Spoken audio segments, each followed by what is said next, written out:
It feels almost sacrilegious to say this about a Captain America film, but Brave New World is, if one is being entirely honest, a touch underwhelming. Not in terms of sheer spectacle, Marvel does not deal in half measures, but in its ongoing struggle to carve out a distinct identity.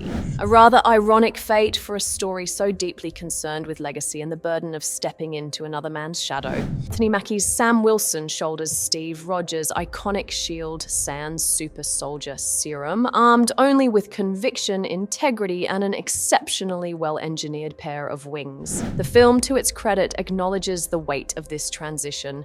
Can a man without extraordinary abilities truly embody the symbol of Captain America? It is a fascinating question, one that ought to have been the film's beating heart. And yet, much like a cup of tea brewed for too long, Brave New World is strong in places, but oddly lacking in depth. Sam Wilson has always been one of the Marvel Cinematic Universe's more compelling figures, principled, sharp-witted, and refreshingly human amidst a pantheon of enhanced individuals. Mackie carries the role with an easy charm and steadfast sincerity, portraying a man who is not just proving himself to the world, but perhaps more importantly to himself. And for fleeting moments, the film allows him to do just that. But therein lies the rub, Marvel. In its infinite wisdom, or increasing reluctance to stray from formula, cannot resist pulling the story in several directions at once. One catches glimpses of a taut political thriller, something akin to The Winter Soldier lurking beneath the surface. Early scenes suggest a film concerned with the ideological weight of the Captain America mantle, the shifting global landscape, and the expectations placed upon those who bear responsibility for its protection.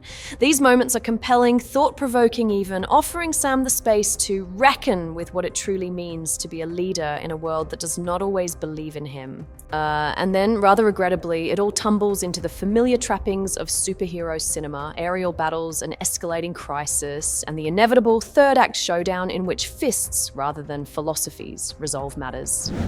There is nothing inherently wrong with such an approach. No one walks into a Marvel film expecting the crown, but it is frustrating that Brave New World never quite trusts its own strengths. For a film so deeply concerned with Sam proving himself as Captain America, it is oddly reluctant to let his character define the story. One of the more notable additions to the cast is Harrison Ford stepping into the polished shoes of President Thaddeus Ross. Despite being well into his 8th decade, Ford remains effortlessly commanding. His Ross is a man who wields power with the ease of someone who has spent a lifetime playing the game, his every word tinged with a knowing calculation. There is an unspoken sense that he has seen it all before, that every crisis, every seemingly impossible dilemma is simply another chess piece to be moved. Whenever Ford is on screen, one gets the distinct impression that he is operating on a level above the rest of the cast, both in terms of character and sheer star presence.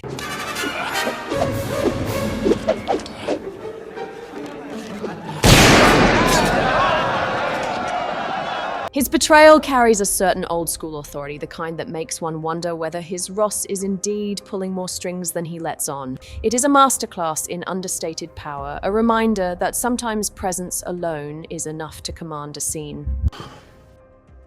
I could have had a career. Unfortunately, while Ford elevates proceedings, the same cannot be said for some of his co-stars. Joaquin Torres, stepping into the role of the new Falcon, is present but largely uninspired, offering little beyond the role of a dutiful sidekick.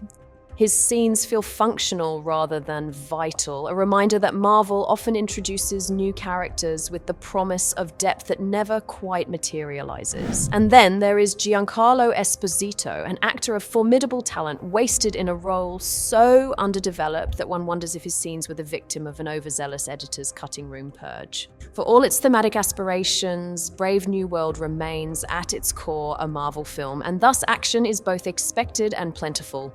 The set pieces are competently staged, at times even thrilling, but there is a lingering sense that we have seen much of this before. Aerial chases, hand-to-hand combat, a climactic battle in which all seems lost until inevitably it is not. There is a formula here, and the film follows it with unwavering loyalty. It is not that the action is poor, far from it, but rather that it lacks distinction. The Winter Soldier had an immediacy, a visceral quality to its fights that made each punch feel consequential. Civil War balanced spectacle with emotional stakes. sides, making every confrontation feel personal. Brave New World, for all its visual polish, never quite achieves that balance. One watches, one appreciates, but one rarely feels.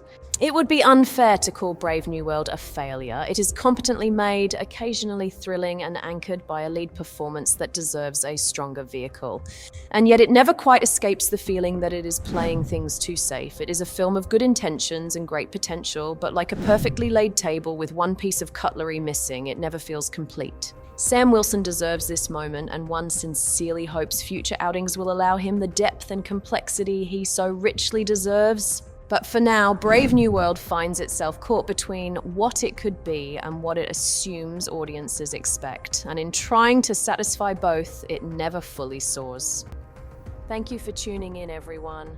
Until next time, stay chic, stay tech savvy, and most importantly, stay tuned for more exciting content here on Chick Tech Spotlight. And don't forget to like, subscribe, and hit that notification bell for more content coming your way real soon.